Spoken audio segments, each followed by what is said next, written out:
Thank you so much. And it's so good to be here with you and with all of you. God be praised. Det er så dejligt at være sammen med jer. Gud var lovet. My wife Carrie's here with me. She was so jealous I got to come to Denmark 2 years ago that she wanted to come this time as well. Ja, Carrie, hans kone, har kommet med, og fordi hun var så misundelig for 2 år siden, at Bryan han kunne komme med, så hun er også kommet med. We've been married 25 years now. We have 4 children, Hannah, Andrew, Daniel, and Isaac. And the 2 oldest, Hannah and Andrew, both got married this year. Ja, han er blevet været gift i 25 år, og han har 4 børn, og jeg kan ikke lige huske navnene. Hannah, Andrew, Daniel, Isaac. Yeah. And now 2 in-laws also. So Isaac and Rebecca are our new children. So, og 2 svigerbørn. Now we have 6, and now just waiting for grandchildren. Så venter vi på børnebørn. About 4 years ago, we were called to serve 2 churches in Austin, Texas. Ja, og for 4 år siden, så var vi kaldet til at tjene 2 kirker i Austin, Texas. Before that, we were living in Colorado for 14 years. And then we were called the St. Paul and Jesus Deaf Lutheran Churches in Austin, Texas. Ja, og for 14 years? 4 years. 14 years in Colorado. Ja, 14 år i Colorado, hvor han havde lov til at være for 2 kirker. Og what did you call them? St. Paul and Jesus Deaf. Jesus Deaf. Så Jesu døvekirke. Lutheran Church. So that Jesus Deaf is a church for the deaf, and so all the services there are in sign language. Og Jesu døvekirke, det alt foregår i tegnsprog. Yeah, so Carrie knew her alphabet, her ABCs, and I didn't know anything when we were called, so we've been learning sign language for the last 4 years to be able to serve the people there too, so that's wonderful. Og Carrie, hun vidste ABC i tegnsprog, og han vidste overhovedet ingenting, så de har lært her de sidste 4 år. And that's been a really wonderful adventure and a wonderful gift as well. Og det har været en stor velsignelse og gave af det her. Tonight, I think we'll take up the topic of life in 4 chapters. I aften så skal vi høre det om livet i 4 kapitler. It's a way of looking at the world, at our own lives, and also of looking at the Scripture. Og det er en måde at ligesom se på vores eget liv, det liv, som vi ser omkring os, og også Skriften. I think it's also a very helpful way to have meaningful conversations with people that aren't threatening. Og det er også en god måde ligesom at kunne skabe en dialog med dem, som måske ikke er enige med os. One of the problems is we're trying to talk to people about Jesus, invite them into the life of the church, and to help them along. How do you start those conversations? What do you talk about? Ja, og vi kan jo være hurtige til at ligesom snakke om Jesus og prøve at inddrage dem ind i kirken, men hvordan er det overhovedet, vi kan gøre det? So the basic idea is that everybody is living in the middle of a story. Og den basale idé, det er, at vi faktisk lever i en historie. Everybody has a story of the world. How did things start? What went wrong? How do we fix it? And how do things end? Ja, og historien den plejer at have en start og sådan en begyndelse, og så også det, hvordan kommer det til at slutte. Det er sådan de 4 kapitler, altså hvordan vi begyndte, og hvordan vi faldt, og hvordan vi bliver genløst, og hvad der egentlig kommer. And these 4 chapters, the beginning, broken, fix and finish. Og de her 4 kapitler, begyndelsen, faldet, og hvordan det bliver fikset, og slutningen. It gives you a whole picture of the world. Og det giver et helt billede af verden. It's this picture of the world that we get our meaning and purpose from. Det er det her billede, der giver os vores betydning og mening.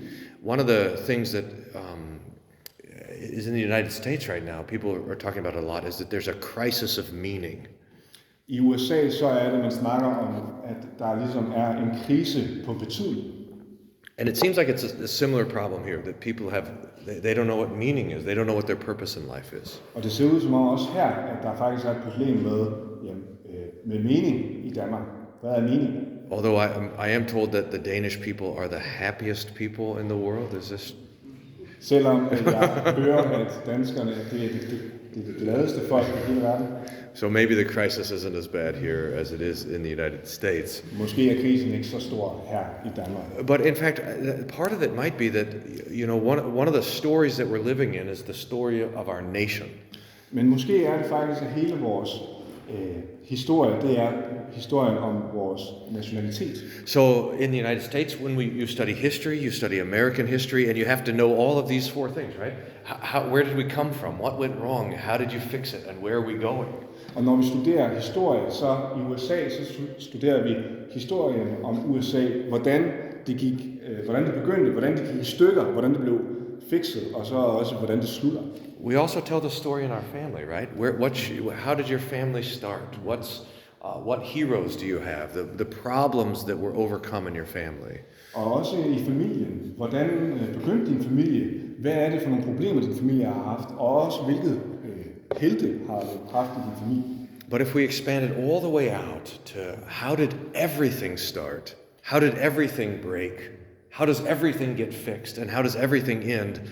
When we get the story that big, then we have a worldview. Men hvis vi breder den ud, hvordan startede det hele egentlig? Jamen, hvordan gik det hele i stykker?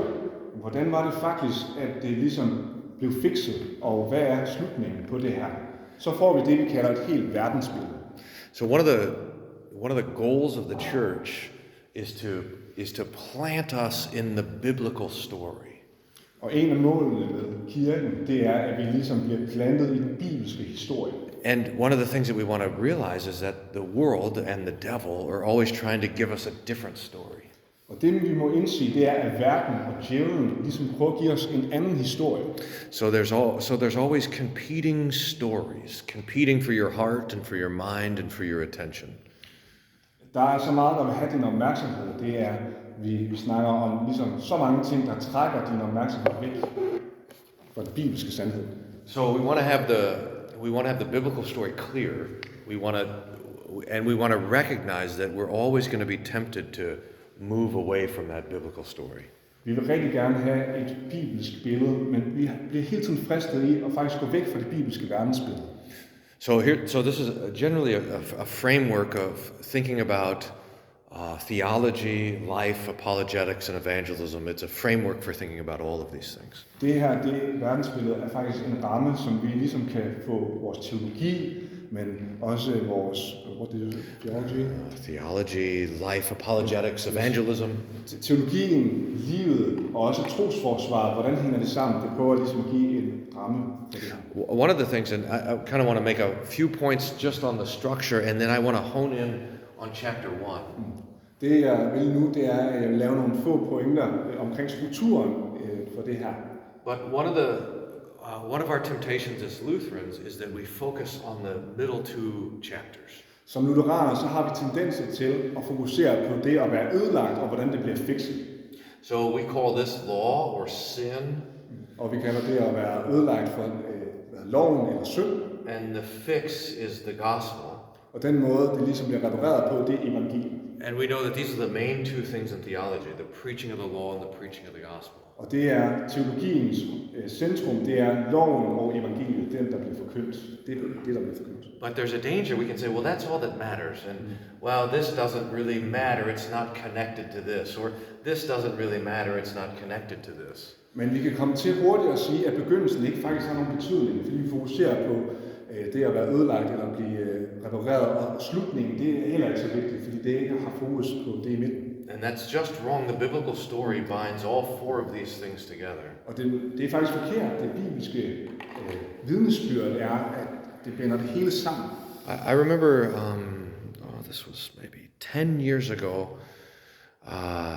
There was a pastor who was nearby in a nearby church. For 10 år siden, så husker jeg, at der var en præst tæt ved en af de her lokale kirker. And another guy was telling me about him, and he says, well, he believes in evolution, but he preaches really good law gospel.